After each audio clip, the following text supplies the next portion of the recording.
Good morning, my name's Ryan Littlestone from forexflow.live. Today we're going to jump into the market straight into the euro dollar. Now I've been away for the last couple of weeks myself, so I'm having one of those times where you need to find your feet, get back into the rhythm of things. But looking at this pair and how it's performed over the last couple of weeks, it's pretty much stayed within the range that it's been in recently, although we did have a little push up. So the first chart I'm going to look at is the weekly chart, just to get an overview of how the bigger picture is playing out.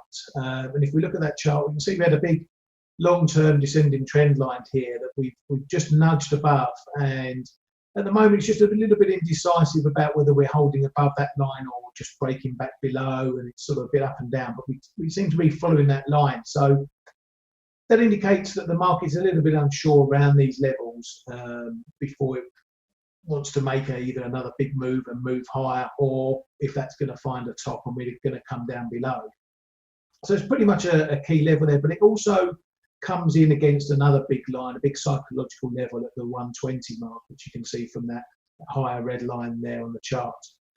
So we've got a range at the moment that's pretty much 117 to 120, and as I say, that line could be a pivotal point in the fate of what happens next to this pair. And then if we bring it in a bit closer, we come down to the 4-hourly chart.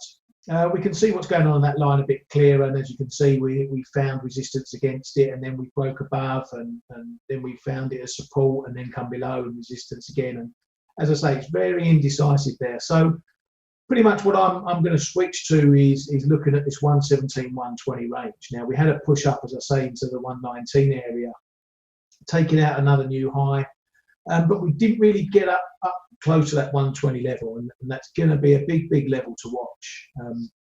I suspect if unless there's big news, if we do see a quick run to that level, just on normal everyday market moves, I'm going to suggest that there's going to be some decent resistance there, and that's a level that I'm going to perhaps look to short on at least a scalp basis on a first-time test, and then we'll see how we go. But if that does hold and holds very solidly, then we could see another dip back lower towards the 117 area.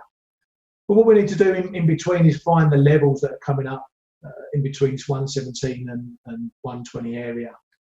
And the first of those levels is more of an intraday level, and it goes back to last week, is around 118.80. That's where we're going to need to see whether we break that, and if we do, then we're going to get another run at 119. We need to see how that plays out. If we see resistance built again at 119, then potentially that's going to change things, and we're going to shrink the intraday range.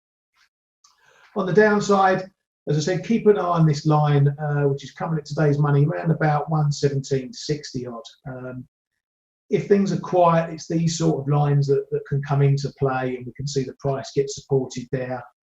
Anything big, any bigger moves, and we push underneath it again, look at it as a sort of pivot level. If we get a push down to 117, that's going to be somewhere I'm going to look for longs.